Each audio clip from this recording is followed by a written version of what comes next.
देशवासियों को स्वतंत्रता दिवस की हार्दिक बधाई देता हूँ। मुझे ये कहते हुए बड़ा हर्ष हो रहा है कि मैंने विभिन्न प्रधानमंत्रियों की देश का संबोधन करते हुए उनको देखा भी है, सुना भी है। लेकिन आज जो आदरणीय मोदी जी ने देश को ही नहीं, मैं समझता हूँ कि पूरी मानवता को, पूरी दुनिया को जो संदेश दिया है और संबोधित किया है, वो पूरी तरह से दिल को छू गया है।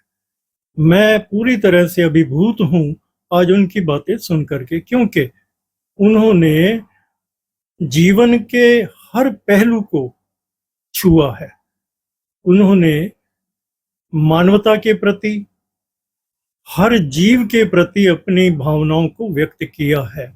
सबसे पहले तो उन्होंने देश की आत्मनिर्भरता की बात की, क्योंकि आत्मनिर्भर देश ही अपने देश के नागरिकों का भला कर सकता है, जिससे लोगों को रोजगार भी मिलता है, वस्तुएं सस्ती भी होती हैं और आत्मसम्मान भी बढ़ता है।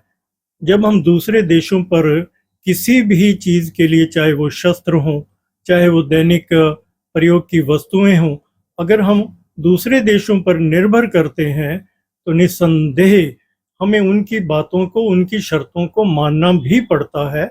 हो सकता है कि कई बार वो देश के हित में ना हो, मगर देश के हित की बात अगर कोई करता है तो वो नरेंद्र मोदी ही करता है।